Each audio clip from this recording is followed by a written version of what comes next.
आज रानी जल्दी उठ गई क्योंकि आज का दिन उसके लिए बहुत महत्वपूर्ण था।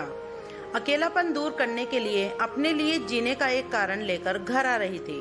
देखा जाए तो बहुत खुश थी और थोड़ी सी नाराज भी थी क्योंकि पिछले 7 साल की यादें उसे रात भर सोने नहीं देती थी और अब स्वस्थ बैठने भी नहीं देती थी।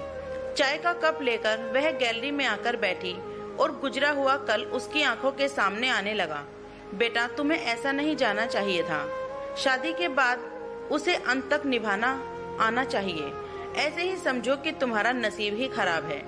कोई क्या करेगा, अगर माँ बन सकती तो बात ही अलग होती। मैं माँ नहीं बन सकती, इसमें मेरी क्या गलती है? यह सब मेरे हाथों में है क्या? माँ नहीं बन सकती मतलब मैं इंसान नहीं हूँ क्या? मेरी कोई फीलिंग नहीं है क्या? मिनट मिनट में मेरा अपमान करने वाले, मेरा जीना मुश्किल करने वाले लोगों के साथ मैं जिंदगी कैसे बिताऊं? वह जो कहेंगे वह सुनना। रानी और माँ की यह सब बातें चालू थी तब पापा आए। ये देखो बेटा, मैं तो एक कपड़े की दुकान पर काम करता था। अभी उम्र हो गई है तो कोई काम भी नहीं देता है और तुम्हारा भाई हर्षल तो परदेश में अपनी गृहस्थी में मगन हो गया है।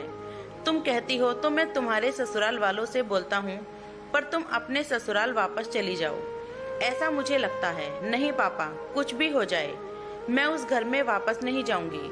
वहाँ पर मुझे घुटन सी होती है। वहाँ मिलने वाला अपमान, बेइज्जती से थक चुकी हूँ। शादी के पहले मैं मेरे पैरों पर खड़ा रहना चाहती थी, पर मेरा ग्रेजुएशन होते ही आपने मेरी शादी करा दी। तभी मैंने आपके दबाव में आकर शादी कर ली, पर अभी जब मुझे आपके सहारे की जरूरत है तो आप पीछे हट रहे हो। शादी के बाद लड़की ससुराल में ही शोभा बढ़ाती है। मैके में 4 दिन ही रहना अच्छा लगता है रानी। लोग क्या बोलेंगे? शादी मतलब कोई खेल नहीं है बेटा। पापा बोले ही जा रहे थे। उस घर वापस जाना अब मुमकिन नहीं था। पापा, मैं आने से पहले ही डिवोर्स पेपर पर सिग्नेचर करके आई थी क्योंकि उन लोगों को सिर्फ मुझसे बच्चा चाहिए था जो मैं उन्हें नहीं दे सकती। अरे इतना बड़ा निर्णय लेने से पहले हमसे एक बार पूछना तो चाहिए था ना। जन्मदाता हैं हम तुम्हारे। पापा, शादी होने के बाद मैं आपको बताती थी और माँ को भी कि कैसे छल होता है मेरे साथ वहाँ पर। 2 साल में कभी मुझे मेरे मन मुताबिक रहने नहीं दिया। जब मेरी रिपोर्ट आई और समझा कि मैं कभी माँ नहीं बन सकती, तो वैसे ही इन लोगों ने मुझे अपने असली रंग दिखाना शुरू कर दिया। कैसे रहूंगी मैं ऐसे वातावरण में? और इस सबसे भागकर अपनी जिंदगी खत्म करने वालों में से नहीं थी। यह देखो बेटा, हर्षल ने दिए हुए पैसों से ही मेरी और तुम्हारी माँ की जैसे तैसे खर्चा चलता है। उसमें तुम्हारा खर्चा उठाना थोड़ा सा कठिन होगा। डिवोर्स पेपर पर साइन करने से पहले इन सब का विचार मैंने किया था। मेरे पास के सोने के गहने लेकर मैं आई हूँ और ग्रेजुएशन लोन निकालकर मैं 6 महीने का एक कोर्स करने वाली हूँ जिसकी आज मार्केट में बहुत जरूरत है।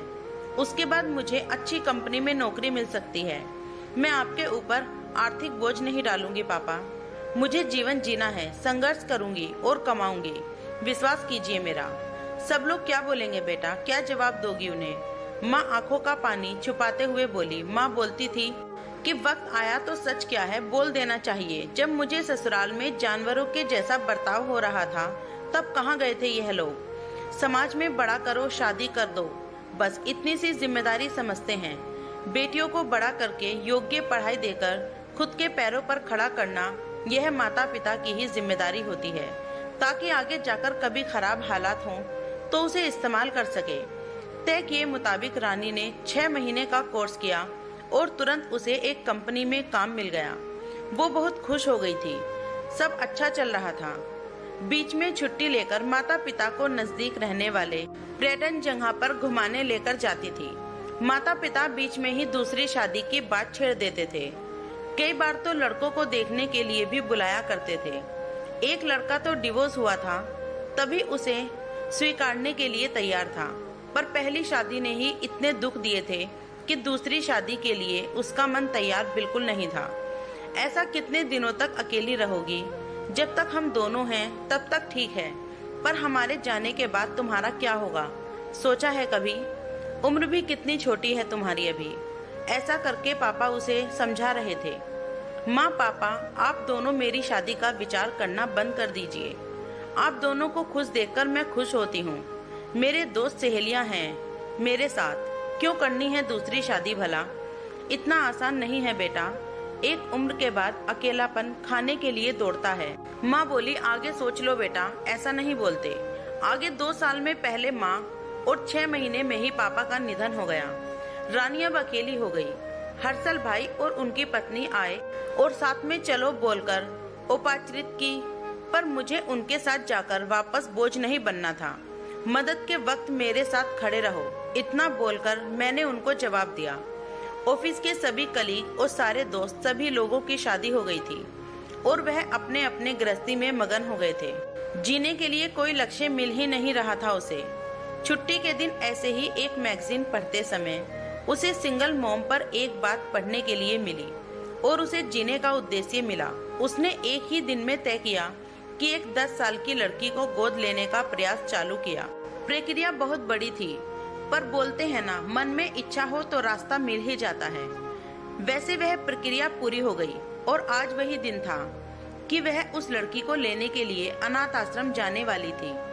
उस लड़की को घर लाकर वह मां नहीं बन सकती, इस सोच पर और उस पर होने वाले सभी आरोपों को मिटा देना चाहती थी। तभी उसने निश्चय किया कि वो लड़की को बहुत पढ़ाएगी, खुद के पैरों पर खड़ा करेगी और फिर शादी करवाएगी। दोस्तों, उम्मीद करती हूँ आपको हमारी कहानी पसंद आई होगी।